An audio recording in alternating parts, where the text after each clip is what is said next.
Welcome to Star Talk. I'm Neil deGrasse Tyson, your personal astrophysicist. And today we're doing Cosmic Queries edition.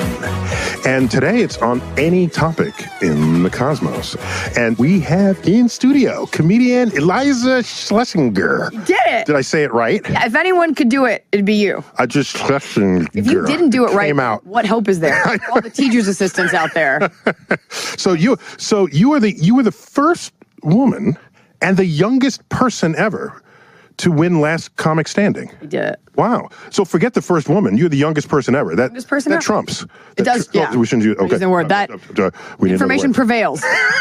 We don't even want to say the word. It's become such an unfunny joke at this point. You might win. So you're on TBS with a show Separation Anxiety. Separation Anxiety. Crazy sounding show. Yeah, it sounds nerve-wracking, and it is. And it's as it should be, as it's supposed to be. As it's supposed to be. It was aptly entitled. So it really has to do with taking someone you know really well, we separate you, and then you have to pick the questions that the person you know is getting quizzed on. Okay, and then hope they get it right. Well, they get it right because there's $250,000 at stake, but they don't know that. Oh. They think. Well, now they do because they just see you on the show. It's all right, though. We figured there's lawyers for that. They just won't be. You have to live under a rock to participate next season. I got you. There you go. Yeah. There you go. So, as our longtime fans know, Cosmic Queries is when we bring in an in-house co-host comedian who reads questions from the universe. Of the universe drawn from our fan base. And I've not seen the questions. Right. And we just have fun with it. And if I don't know the answer, I'm going to tell you. Well, if I don't know the answer, I'm going to ask you if you know the answer. I absolutely know the answer. Both of us don't know the answer, then we move on. You know how long I've spent staring at the cosmos wondering where my Uber is? I've spent a lot of time in space. That brings to mind if space travel becomes a thing, we would need Uber spacecraft. Yeah. That would be interesting. College kids all over the place just be like, I got a great way to make some money. Yep. And there's no collisions. Yeah, actually, it's much harder to collide if you're moving in 3 dimensions than if you're only moving in 2. I say this all the time. I say this all the time. It's a profound fact. Yeah. So think about traffic jams. You're in a traffic jam because you're on a road and you can't go over or... on a single plane. You're not only on your single plane, on a road, you're on a one-dimensional path. Right? Typically, there's more than one lane, though. Regardless, if you're stuck in traffic, all you have to do is go above or below. Introduce another dimension, you can pass all the traffic like this. And that's why we need space cars. In the future, they always have them going through buildings. I know. That was my future that we tried to come up with and failed. So the Fifth Element was your idea. All those cabs and stuff. Flying cars. We've been dreaming of flying cars since the 1950s. I know, and it will be a thing, and it's going to be terrible. But a flying car is no different from having a lot of bridges and tunnels. Right. It allows you to go above and below. It's a lot different in that there's nothing holding you to where you are. You got a bridge, you have to stay on that bridge. A flying car is just like, let's just see. However, if the engine brakes of a flying car, you are a falling brick. True. Right? That's the difference between being on a bridge or in a tunnel. Right. Okay. So there's pros and cons. We'll say there's pros and cons. In fact, I think we do have flying cars. They're called helicopters. Yeah, but they're really noisy. Helicopter is so expensive. You guys, that's how I got here. Yes. I've actually had that thought. I'm like, is there a way to get a helicopter? And I feel like these statistics for helicopters, I feel like they crash a lot. Well, because when the motor goes out, it's, in a plane, if the engines die, it's a glider. And a helicopter, if the engines die, straight down. It goes straight down. It shouldn't be an option that the engines die. Like, that just shouldn't be an option. Shit happens right now. Right? So we're going to have like meteoroid insurance or like asteroid insurance. If you're flying through space and you get hit by one, like farmers, we better cover that. Would be one. I hadn't thought about that, but yeah, you could be hit by a micrometeorite going 5 miles per second. That would ruin your day. Yeah, debris from our last space shuttles. That happens too. It's an engine part. Whoops a daisy.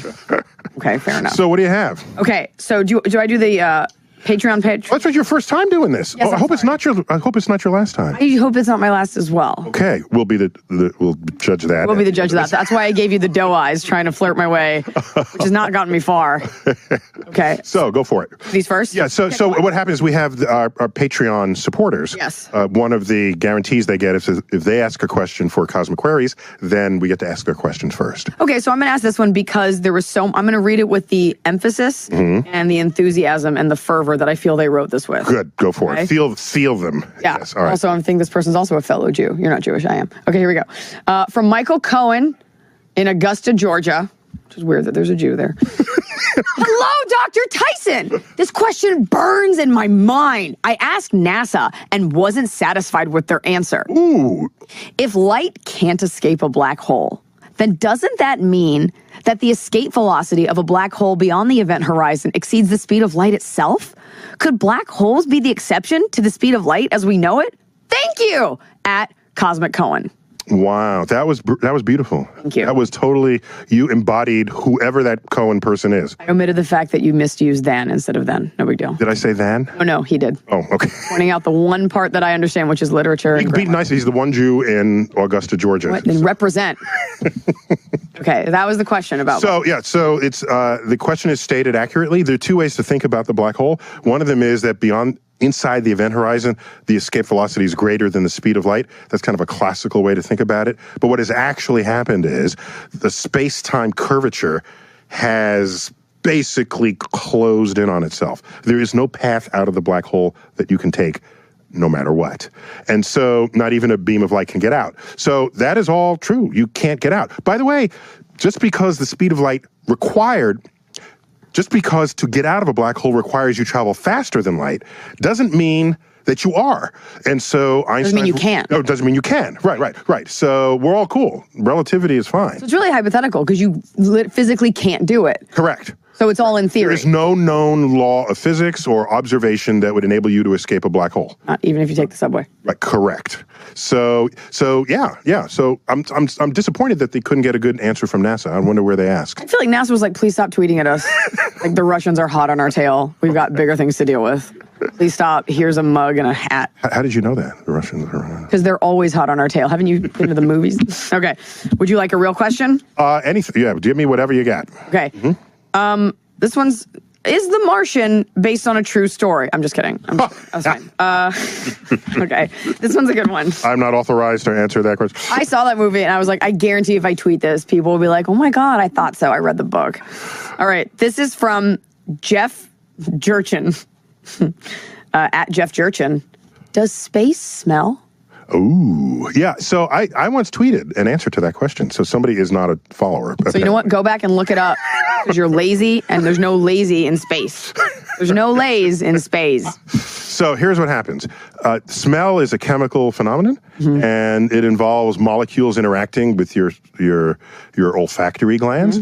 And in the vacuum of space, where there are not insufficient molecules to trigger that, no, you're not smelling a damn thing. So it has to do with the molecules outside and inside. It's not just all... Molecules are outside, they come inside, and then you have smell what was outside, right? You're inhaling. So now here's a way to smell something. If you face the sun, and the sun starts singeing your skin on your face, then it'll burn, and then you'll smell the burning flesh. How long are you facing the sun though? And how close? Are you saying you have to be? If you're close enough, and you make this, you'll get singed, and you'll smell the singed outer skin layers. That's horrific. I'm just saying, you want to smell something in space. That's how you smell something. You want to smell something in space? Okay. I got something. Wait, is that why we sneeze when we stare at the sun? Because it's slowly singeing our nose hairs? I have that's never happened to me. Who told you that? That happens. I do it. If I get a sneeze, or sometimes any light source, even artificial, and you go like that, and then you stare right at the sun if you get a sneeze. Really? On the verge of sneezing, and you feel you're going to lose it. If you're going to lose your nasal orgasm, stare right at the sun. Lose your nasal orgasm? The sneezes. A nasal orgasm? Sure. I had not heard that. How great do you feel after a sneeze? And then like a little guilty. It's good. No, but you have to watch out because there are things you feel good after only because the act of leading up to it made you feel bad. That's interesting. Yeah. Okay, but like if you have to pee real bad and then you peeing feels good. Well, it only feels good because you felt miserable right up to that moment. Right. So anything feels better. Just getting back to homeostasis. So exactly. Right. So I'd had a lot of syllables in that word. Yeah, good. Good. I know a lot. That's good. That's why I was asked here. They begged NASA. We did our homework. You did me after this guy. Okay, so you need air molecules, some kind of gaseous molecules and so that always had me wondering in spacesuits, if they're not properly ventilated, you could just smell yourself while you're in a space. Well, provided it doesn't swap out your CO2. Right. Yeah. You can smell enough farts to. Yeah. You could, if you farted. I don't know if the space. I'd ask one of our astronauts. We have some. Won't answer you back at NASA. No. Just ask if like below your waist effluences mix with above your waist effluences. effluences. Like, do burps and farts mix? If that's the case, you'll smell all of your body effluences. But I bet they have... As long as it's mine, I don't care. Yours, I don't Somebody else. Yeah. Okay. Let me find a good one. It is true. People have a much higher tolerance of their own gaseous effluences than that of others. Sure. Someone needs to look into that. I think I know why. Why? Okay. All theories, all hypotheses entertained. Go. Yeah. So, okay, here's what I think. All hypotheses considered, except for just mine. So when you smell something, like, we're trained to, if you smell like a fart or poop, like, you know that it smells bad, like in our brains, because it's telling us that it's dead and it's not something that we should eat. Yeah, you shouldn't eat it. Yes. But I think if it's coming out of yourself somehow, like, there's a disconnect where because it's from you, maybe kind of how, like, if your own baby is ugly, you don't see it as ugly. Okay. I think when it comes from us, we're not as grossed out. So we're psychologically predisposed. Narcissist. To not completely reject. Right? Okay. All right.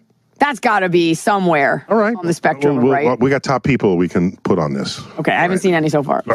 Two producers, one's eating her lunch in there. And there's my managers over here. All right. Okay, here we go. Your dog is on the floor there looking forlorningly at you. She's looking for answers. Yes. From you. Aren't we all looking for answers? That's why I came here. Yeah. Smartest person in a 12-block radius. Okay, I'm just going to read you a long one. Go. Sarah Wynn Belgeni from Facebook says, do you think that spacecraft using photon propulsion is a reality? I read several news articles stating we can use a laser, she wrote laser, to propel spacecraft to Alpha Centauri in just 15 years and to Mars in just days. Is this the same concept as a light sail? It is precisely the same concept. Great, next question. Next question. Yeah, so you have your sail and you have lasers on Earth. Well, so here's what happens. So your sail can work with the sun, with sunlight. And it can move you to greater and greater orbits, and you can move to Mars or wherever else. And it's a constant source of acceleration. So this works. And if you keep accelerating, the speed that you measure for yourself is constantly growing. Is the sail like a solar panel? It's, no, not a solar panel. A solar panel takes the sun's energy, sunlight, and turns it into energy you use for something else. This is simply a sail. You hold up the sail, sunlight hits the sail, and bounces off, and the recoil, the momentum transferred to the sail pushes you forward. That's all it is. But now what happens if you're so far away from the sun that the sun's energy, they're not strong enough? So you take Mondo lasers from Earth, aim it at the sail, and continue to push it along its way. And lasers can go very, very deep into space, yes. Yeah, but not into a...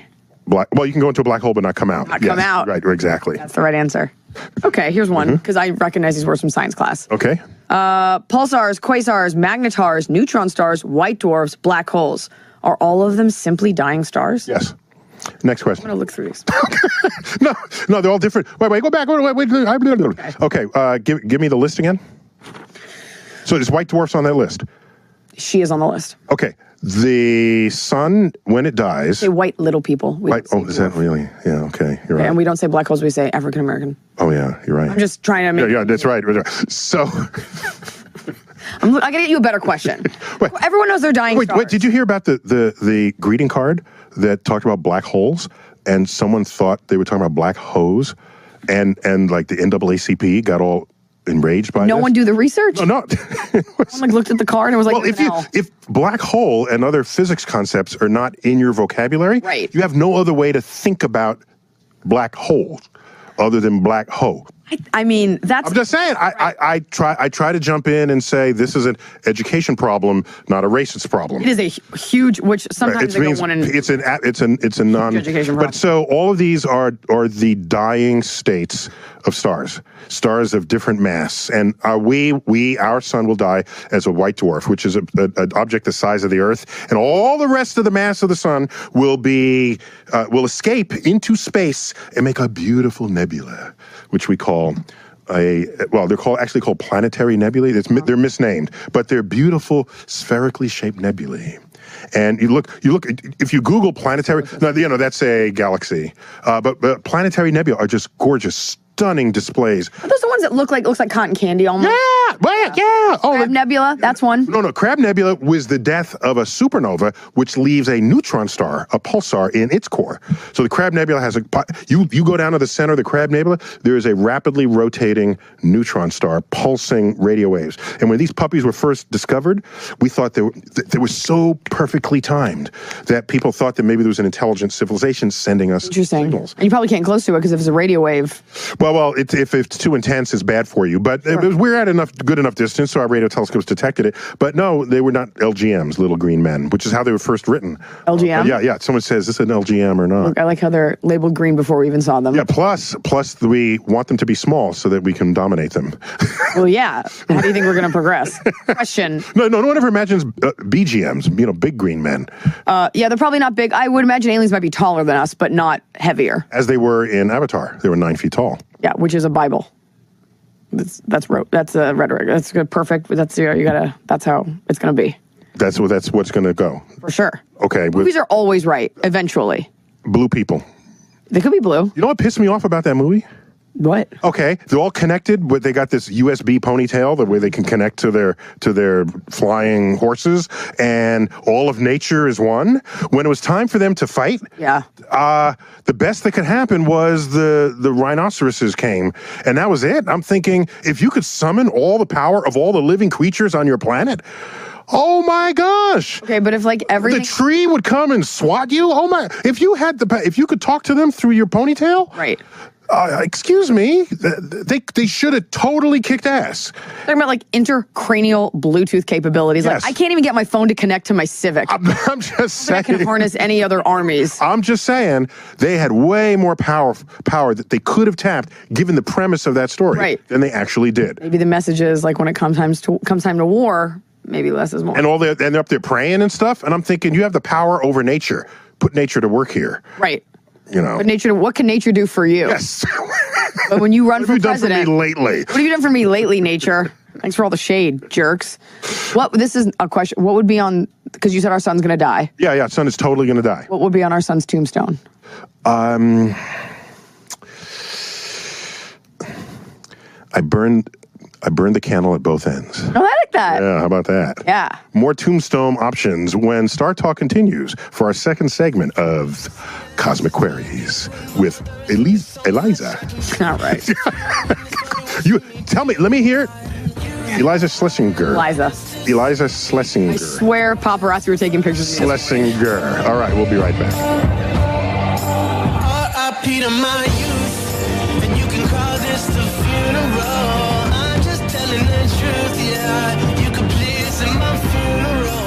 Do you know when you should worry about your doorbell ringing? When you can't hear it because you're not home. Because that is when over 95% of home break-ins happen during the day in broad daylight while you're not home. And the way they know you're not home is they ring the doorbell, and when you don't answer, they kick the door in and come in and take whatever they want. Even if you have an alarm system, believe it or not, there's a new thing called the smash and grab. You break the door in, you grab as much as you can in 90 seconds, yes, and then you get out.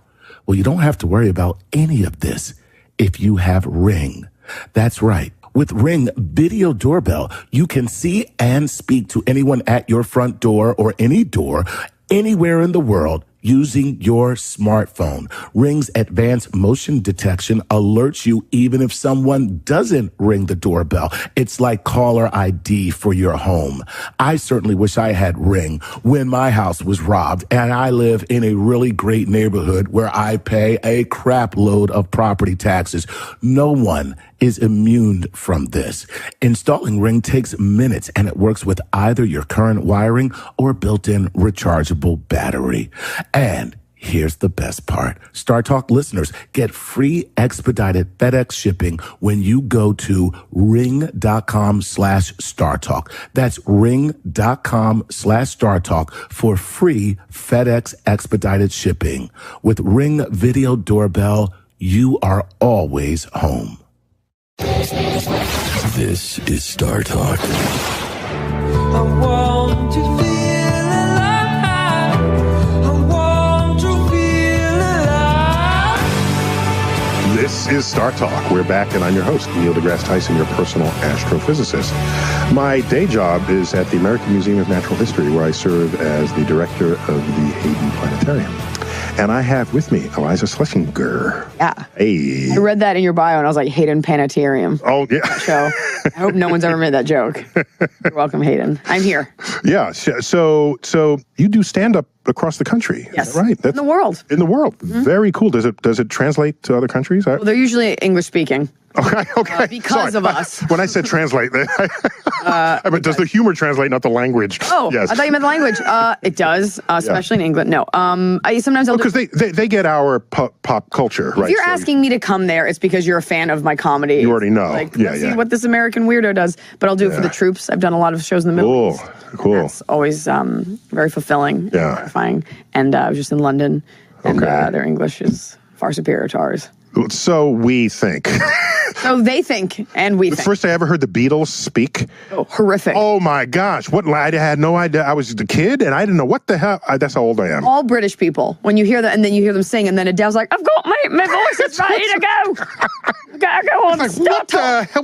what the? Just sing everything from then on. Right, exactly. Take a fries and Coke.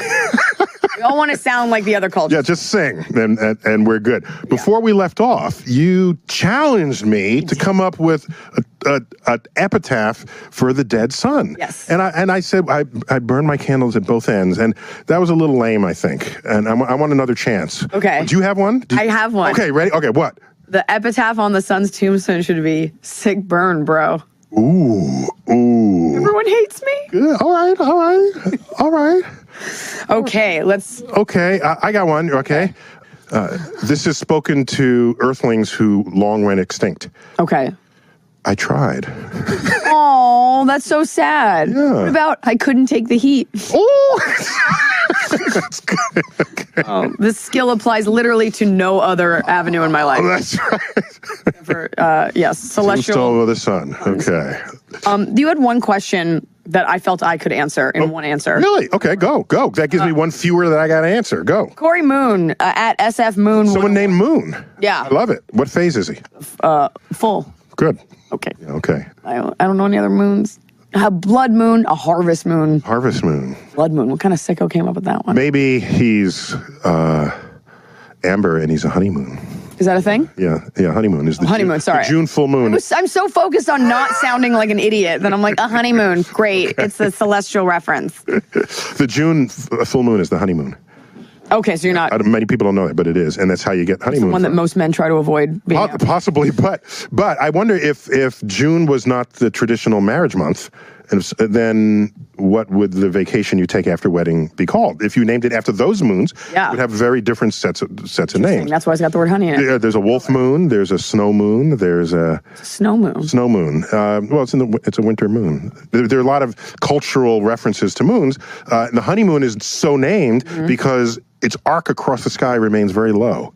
Interesting. And it retains the colors of sunset its entire path, Wow. which is a deep amber. And so it has an amber color even at its brightest. And so That's the it's a most amber honeymoon. one, Yeah. as opposed to the harvest moon. By far. Correct. Okay. Correct. All right. So what do you have? Take me there. well, Cosmic it's- queries. He asks, has a nuclear bomb ever been tested in space? If so, what happened? Please visit Utah. And my answer is, yeah, that's Utah. That's how we got Utah.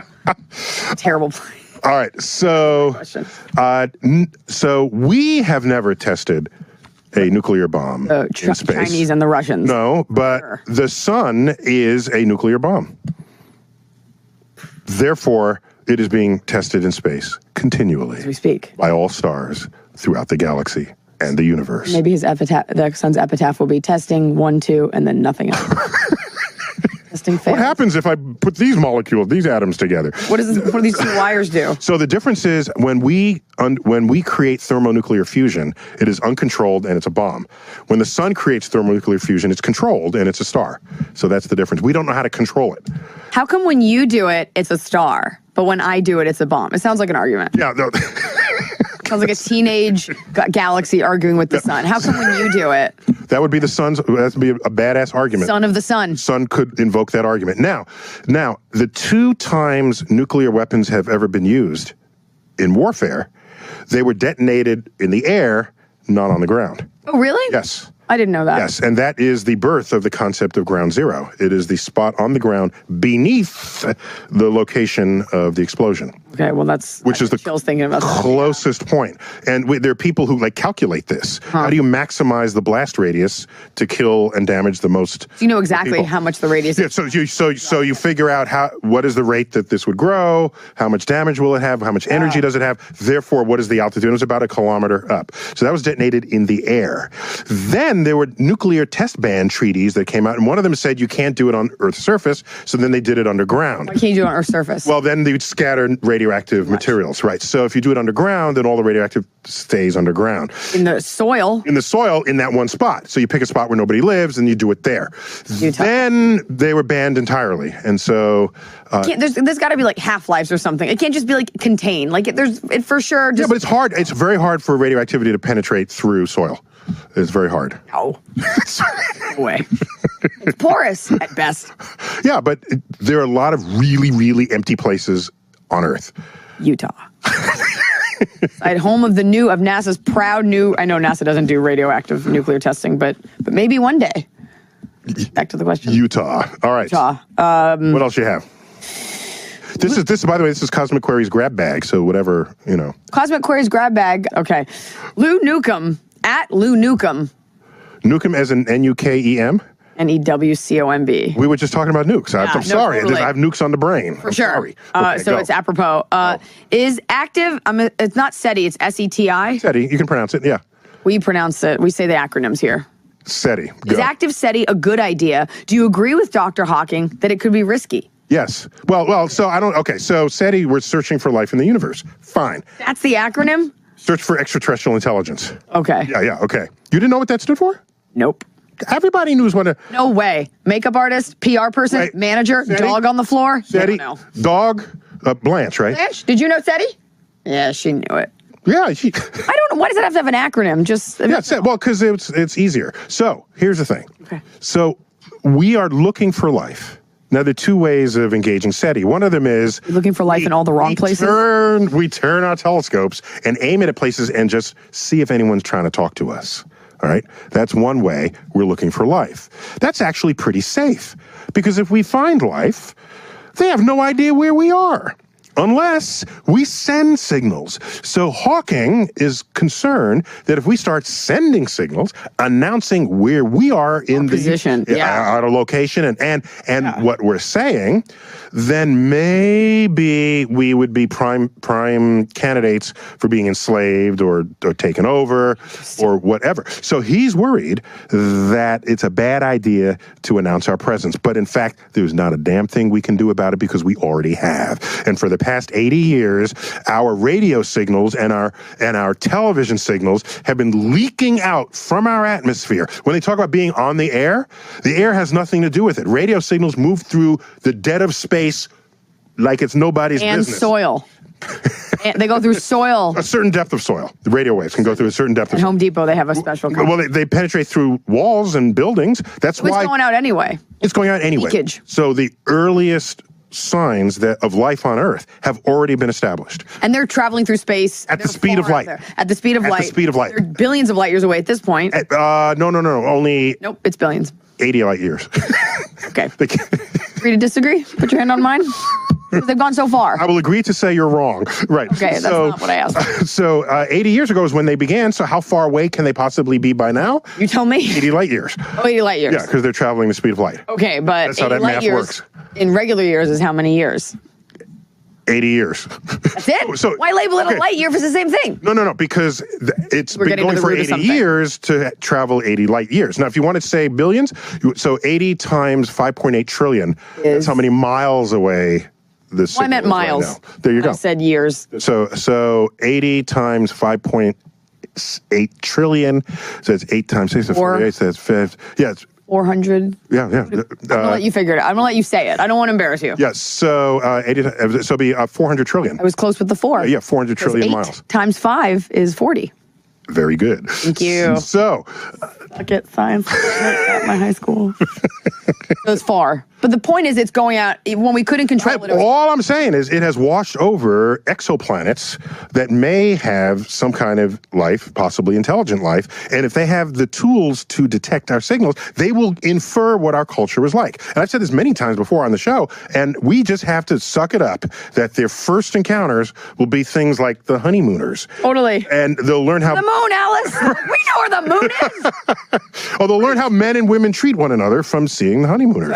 All the men are fat and all the women stay at home. Right, and the men threaten bodily harm. Harm to their wives. Right. Bang zoom to the moon, Alice. But isn't that funny that it's... And why I oughta, you know...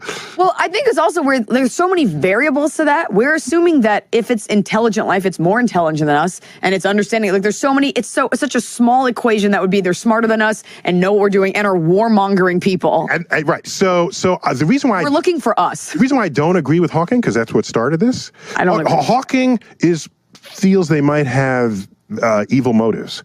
Right. And I claim, and by the way, if they come visit us in response to our signal, they are far more advanced than we are. Because we're still just driving around the block, boldly going where hundreds have gone before in low Earth orbit. So we haven't even been anywhere in 40 years, and it doesn't look like we're going anywhere anytime soon. Right. So if they come here, they're more advanced than us. So he's worried that a more advanced civilization coming upon Earth might then enslave us. And I'm saying that while that may be true, his fear derives not from scientific evidence from movies. His fear comes from what he thinks aliens will do, but he's basing that on what he knows humans will do. Sure. What else could you base it off of? Our own behavior. He's assuming that aliens are as evil and as warmongering as humans. He also read Guardians of the Galaxy before it became a movie. But yeah, it's an assumption. And it's all... maybe aliens are better than us in every way that matters.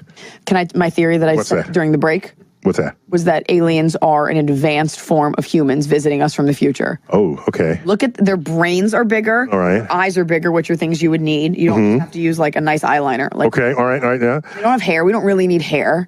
They don't have sex organs presented, which is kind of an animalistic thing. Okay. And they seem to be very smart. How do they mate? I mean, how do they know who to mate? E.T. like that. Okay. I don't know. I'm not. You're coming up with the thing. I'm listening to your ideas. You could still have sex organs. Like fish don't have boobs. Not that you notice, but I bet to fish, it's totally happening. If she dressed nice for me once in a while, I would pay attention to her. They have sex like aliens do. Remember the animals have no problems finding out who to mate. All right. Okay. So the aliens, it'll just... Even though we need a lesson, which is the male snake and which is the female snake. They don't have any problems. So neither do the aliens. So put your elbow to mine. I don't know what they do. Something gross that involves probes, obviously. Elbow sex. Elbow sex. All right. Here's another. What else you got? Okay. Tim Wall at Tim Wall 2016. So he just got that handle. If an astronaut jumped... Or he was just born this year. People tend to put then you know what? People tend to put their birth year in their handles. Go on. If an astronaut jumped on a diving board on the moon, would he bounce higher or lower than on Earth? I know the answer to this. Yeah. So the diving... Oh, you know the answer. Well, let's hear it. Not going to bounce. There's no gravity. On the moon? He's going to go high. He's going to go so high. Yeah. There is gravity on the moon. Otherwise, the astronauts would just been floating there rather than walking. Weren't they? They were walking. Yep, there's gravity on the moon. Yeah. Just think that one through. Go higher. Yeah, you go higher. Yeah. Because I knew that. Yeah. So, no. So just to be clear, so one of them is you're trying to set mass into motion, okay? And your mass is your mass no matter where you are. But for a given amount of recoil, that same recoil will then send something farther on the moon than it would otherwise here on Earth. So that's why on the moon, when they hopped very far than they did here on Earth. That's great. Even though they had 200 pounds worth or more of life support. Because 200 pounds, they weigh 1/6. So 200 pounds would weigh only how much? Half of 1/6? What'd you say? So on the moon, it's 1/6 gravity. You're trying to suck my chin in and look like I was understanding. That's good. So on the moon is 1/6 gravity. Yeah. So the 200-pound thing on Earth would weigh 1/6. That's 6 of that on the moon. 6 of that. Yeah. So I can't do that. A half. Put you on the spot. I put you on the spot. So, no, So you make up for the fact that you said it had no gravity at all. That was your way to. That was just me getting nervous about interplanetary discussions with a renowned astrophysicist. So it's less gravity, and you can do a lot of fun things. You can baseball games would be really interesting, and but you couldn't throw a curveball because you need air to move it against. Here's what I do know. What do you know? If you go into space and you jumped, if you were out of an orbit and you jumped in outer space off a diving board, you would just continue to. You wouldn't even. Correct. Because objects in motion tend to stay in motion. Sir Isaac Newton. Yes. Give it up for Iliza. Like in your head, you were like, please don't say her name wrong. Right? Yes, very good. So you had physics. You took physics. When did you take physics? Long time, But you remembered that. Good. Long ago enough that I could have forgotten it. But I have a profound respect for physics. Good, as we all should, because these are not just good ideas; they're the laws. Yeah, they're the laws. Sometimes at home, I have a very small counter, and I drop my things off my makeup counter. Yeah. Every time something falls, I yell, "Gravity!" Yes. Angry. Okay. What's next? Please stop and just read the questions. Bobby Tenderflake. That is the cutest last name. Bobby Tenderflake. That is voice. It sounds like a southern, come here, little tenderflake. Okay. Bobby Tenderflake, which is either a porn name or you're very close to nature. Let me tell you my porn name. Absolutely. It's Tuffy Arlington. Why? Yeah. Is it one the street you grew up on? Yeah. And your first pet. Yeah. Tuffy Arlington. I think it's got to be more Cosmos related. What can I do? That's what street. I didn't choose what street I grew up on. It's just Tuffy Arlington. Take it to another level. But then I have to invent one. I'll tell you how to do it. Rules. I'll tell you the formula. It's your favorite nebula and your favorite subatomic particle. Okay, that would be the Crab boson. There you go. Sounds like a disease. And we'll move on. Okay. Mine would be... You've got Crab bosons, huh? I would have to say crab just because it's the only nebula I know. There's an ointment for that. The Crab boson. Crab boson, there's an ointment for that. Bobby Tenderflake. At heavy sweating. Well, there's your porn name right there. All right. At heavy sweating. We got 20 seconds in this segment. Go. If I went to pee on Pluto, would the pee freeze before it hit the ground? Yes, it would. Great. It would. You'd make a pee arc. Yes, and then you would die because there's no air for you to breathe. And you would freeze too. Yeah, you just got your out. Yeah, and by the way, you don't have to do that. There are plenty of other places in the solar system you can pee and have it freeze in midstream. It's a man question. I'm going to mark my territory like an American. And I could do that on Pluto. Can I still do it? Yeah, can I make a pee spear? It would arc. You're saying it would arc? Yeah, well, because that's just the trajectory of it. It wouldn't freeze before it got to that trajectory? It wouldn't matter. It would still follow the arc. You don't think it would freeze a millimeter outside of your... No, because it's body temperature. It's body temperature. So it's got to drop temperature, then change state, and only then does it freeze. Okay, we've got a clip of that coming up. Let the storm rage on. Cold never bothered me anyway. We've all noticed the movement towards sustainable food for the future. And there's one protein source that's starting to dominate the conversation. Crickets. Hold up. Hear me out. They're exceptionally high in complete protein, packed full of micronutrients like iron, calcium, and omega-3s. And if you want to eat sustainably and responsibly, it's 20 times more resource efficient to raise crickets for protein than cows, not to mention the environmental footprint that you lessen by consuming them.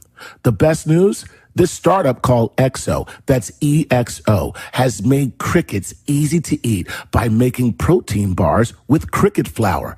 These bars are not only high in protein, but also low in sugar, gluten-free, dairy-free, soy-free, and most importantly, they're absolutely delicious. This makes sense because a 3-star Michelin chef developed the recipes. People are raving about how tasty they are. When you eat them, you stay satiated for hours because of the high protein content, and you actually feel good about yourself because crickets are such a sustainable food source. EXO, again, that's EXO, wants everyone to try these bars. So if you go to exoprotein.com/StarTalk. They're offering a sampler pack with all their most popular flavors for less than $10 with free U.S. shipping. This is the food of the future, and this is your chance to try it before everyone else. Remember, that's exoprotein.com/StarTalk. This is Star Talk. I'm kicking myself and now you're gone. I'm kicking myself, kicking myself. We're back in Star Talk, Cosmic Queries edition with Iliza Shlesinger. You look so angry. Yeah, not grrr. It's the Schlesinger part that looks like you're bearing it. Schlesinger. How's that? Is that better? Schlesinger. Is that better? So what's some of your favorite material when you do stand-up? Of my I own. love stand-up. By the way, it's my favorite thing you. ever of anything. Really? Yes. And not enough women.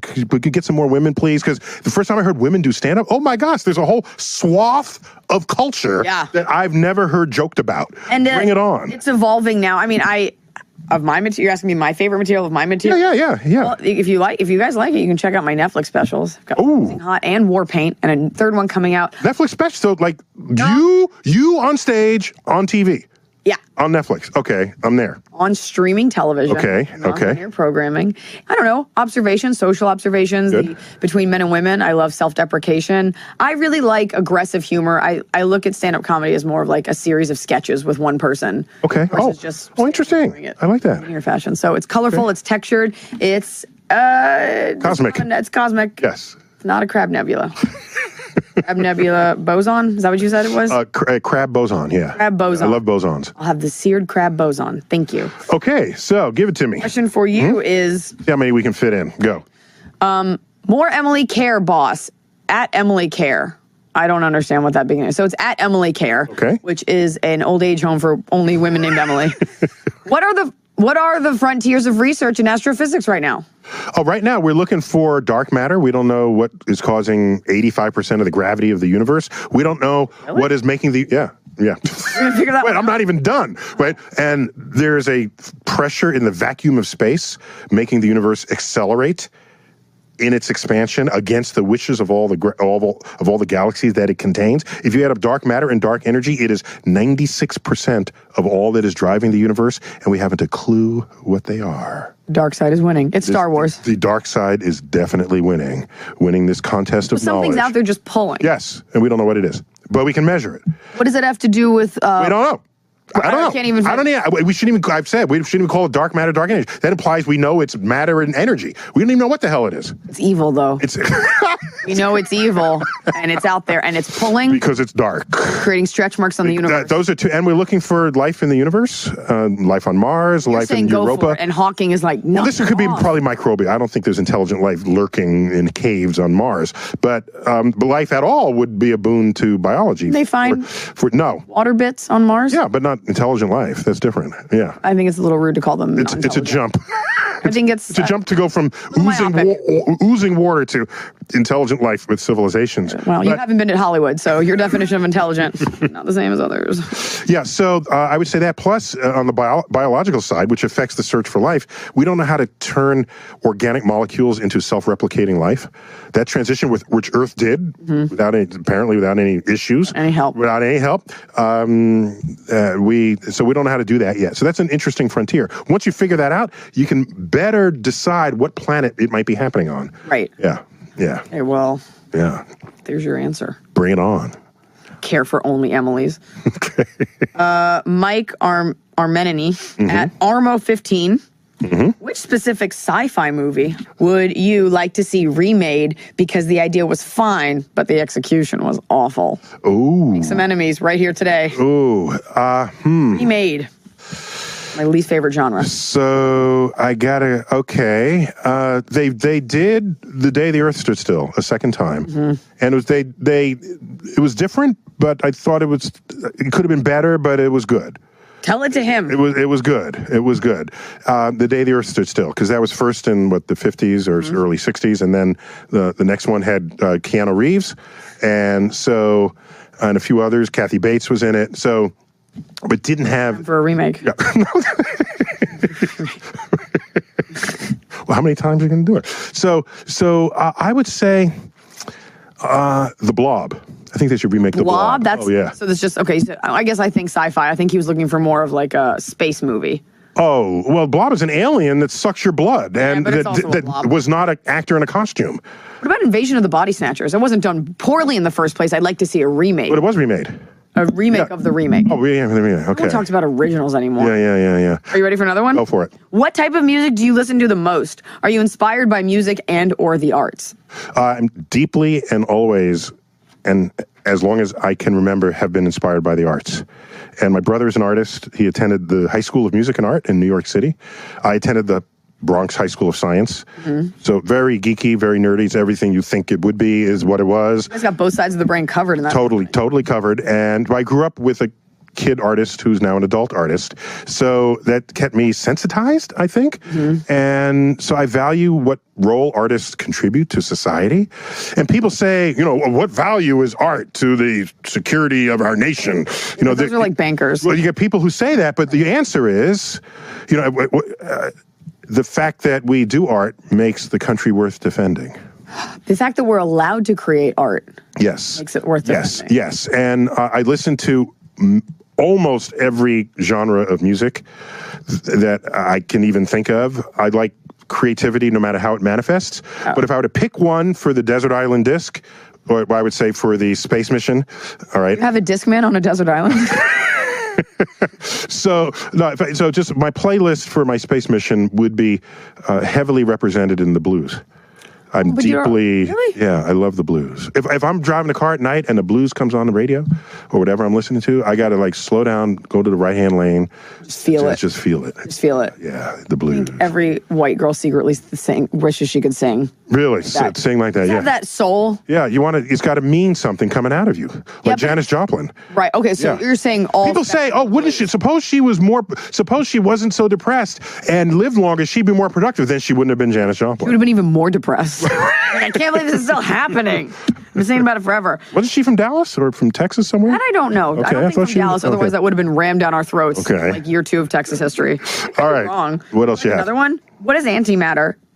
Do we have access to it? That question by Andrew Sinclair on Facebook. I wonder if these are people who have labs in their basement and they want to become How do I get access to it? You need to buy some Sudafed? What is antimatter? How do I get my hands on some?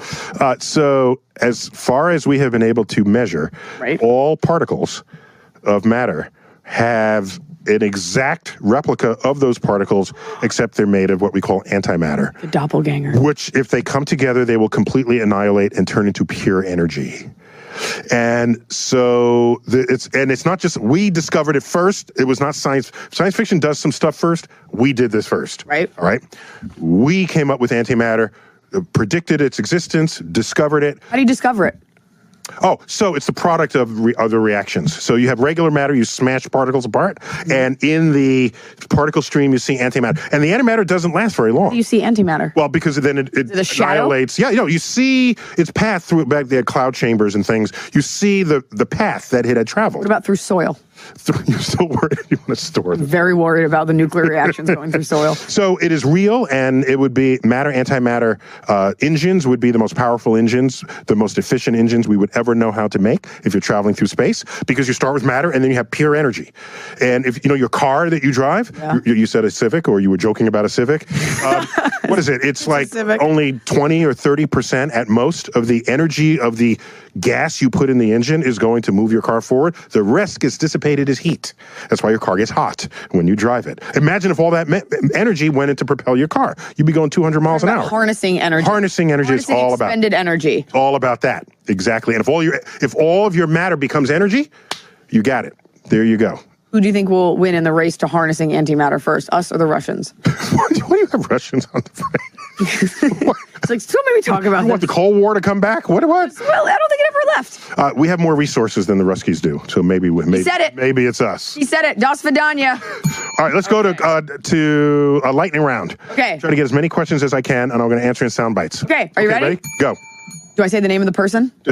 Just read fast. Okay. What is complete stillness? Would you be slingshotted to the end of time? Would you be ripped completely from existence? If you were completely still? What is complete stillness? Complete stillness, as far as I know, would have nothing to do with you traveling through time or being cast out to the edge of existence. Also the name of a yoga studio in West Hollywood. And in fact, nothing is completely still. There are vibrations at all levels, and even at all temperatures, including absolute zero. That's true. Matter vibrates. Next.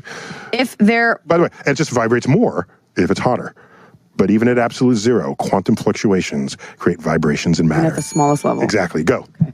If there was no comet to wipe out the dinosaurs, how much harder would it be for mammals and eventually intelligent life to thrive? Could we maybe get intelligent dinosaurs? Okay. So, great question. So here's the thing. Our mammal ancestors were running underfoot to T-Rex, trying to avoid being consumed as hors d'oeuvres. So if the comet didn't come, the asteroid didn't come, it's not clear we would have evolved to anything unless we were on a completely separate continent, right, where the dinosaurs couldn't swim and then eat us. Then it's possible that we could evolve intelligence completely separately while there were major dinosaurs existing on another continent. And then when Columbus set sail and crossed continents, he would have just gotten eaten. That would have there with like hats on, like welcome to dinner. Yeah. You ever seen the way an iguana looks at you? Like it knows something. It's like it could have been us. Next. All right. So could dinosaurs involved intelligence? Not likely. Their brain cavities didn't look like, too small. Okay, next. Bunch of jerks. Go. Okay. Is Earth gaining mass from space dust and impact rocks or losing mass from evaporating gases and launching space probes? What effects would this have on GPS satellite? Excellent question. So we are gaining approximately anywhere between 200 and 400 tons of meteor dust a day, which vastly exceeds spacecraft that we send out or lost evaporated particles in the atmosphere. So Earth is gaining mass daily. Consequences, that would be, it is not any worse than an elephant collecting a gnat. Wow, is that small? Or it's less. It's less than that. These questions are more just me trying to, I have no idea what I said when I read it. Okay. And just me trying to look like I know what's going on. I cannot process. 20 seconds. Okay. Let's do one quick. Even if we somehow discovered the tech to travel at or faster than light, would passengers of the vehicle survive? So it's not the issue is not how fast you go, is what is your acceleration. Acceleration is what kills you. Deceleration is what kills you. Right. All right. So in a plane, you're going 600 miles an hour and you just fine sipping tea. That's not, speed doesn't kill you. Speed has never killed you. It's all about acceleration. And I actually wrote a little essay for Motor Trend magazine on acceleration. Who doesn't get that? Who isn't subscribing to Motor Trend magazine? And I said it's not all about the speed, it's all about the acceleration, because that's what you feel, and that's the feeling of going fast, whether or not you actually are. That's right. So no, go as fast as you want and enjoy. Go as fast as you want. From Neil deGrasse Tyson, don't wear a seatbelt and enjoy your life. That's not what I said. Pretty sure that's what you just said. Fist bump out of this. Iliza Shlesinger. Still an issue, huh? Yeah.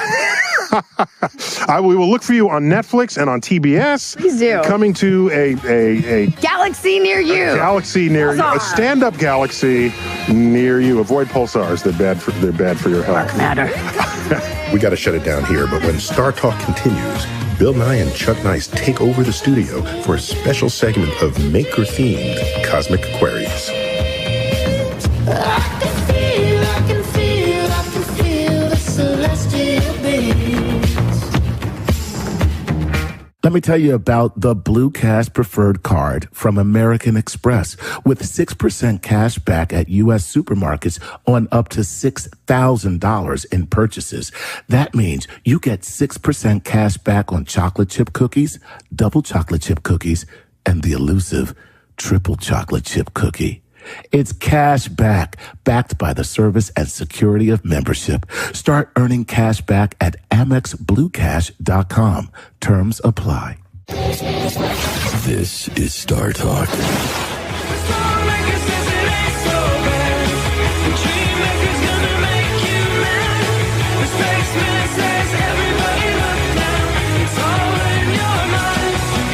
Greetings, Bill Nye here. Welcome to Cosmic Queries, Star Talk Radio, here with citizen of the wide world, Chuck Nice. Right. Chuck. This is a very exciting time here at Star Talk Radio because this is a Maker edition. Yes, it is. That's right, brought to you by Google. That's correct. Don't forget, makingscience.withgoogle.com. That's where you go. You can get involved in the whole Maker vibe.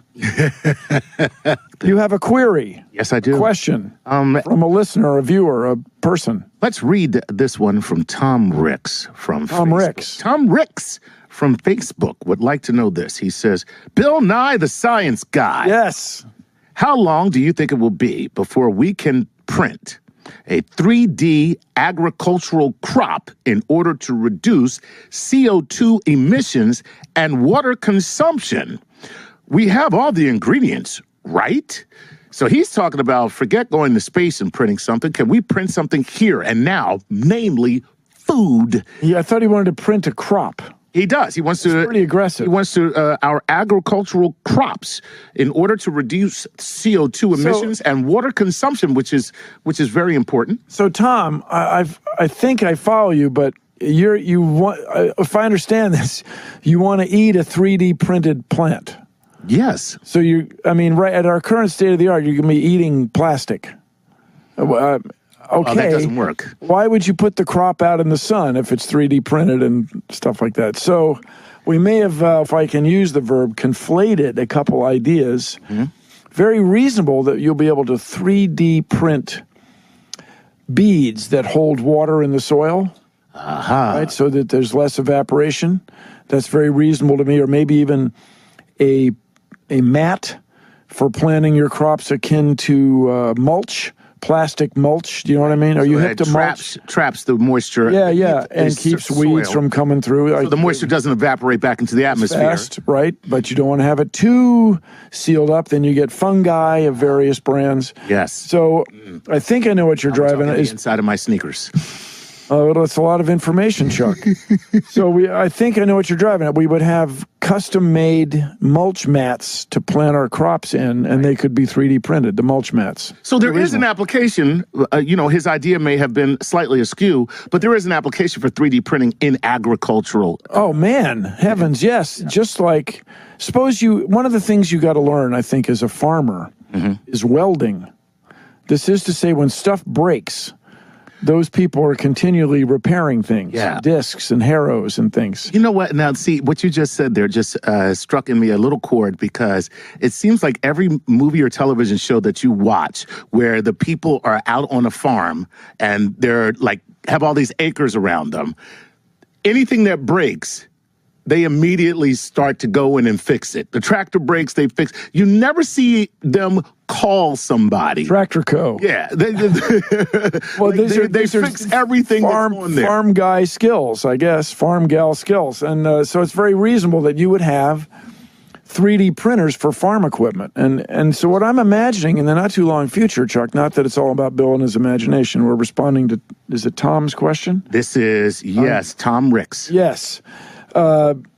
That I'm imagining a time when something breaks in your house or your apartment, and instead of ordering the spare part and having it shipped to you, you go down to the spiritual equivalent of FedEx, Kinko's, or Staples, right?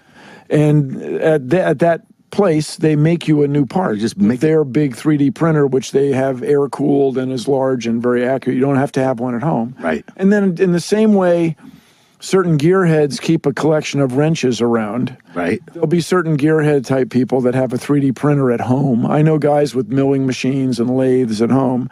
So there'll be that sort of culture. I can understand it, but I wouldn't be surprised if there are big ones someday in the not too distant future for repairing farm equipment. Sure. Okay. Bring it on.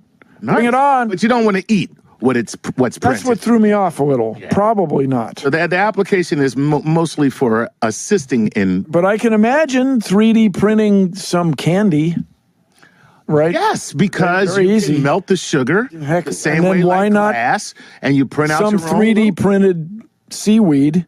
I mean, seems very sea plant seems very reasonable, but why you would do that rather than growing plants directly? Okay, I have to think it through. But that's a cool question, Tom. So, Tom, cool question, and the answer is candy.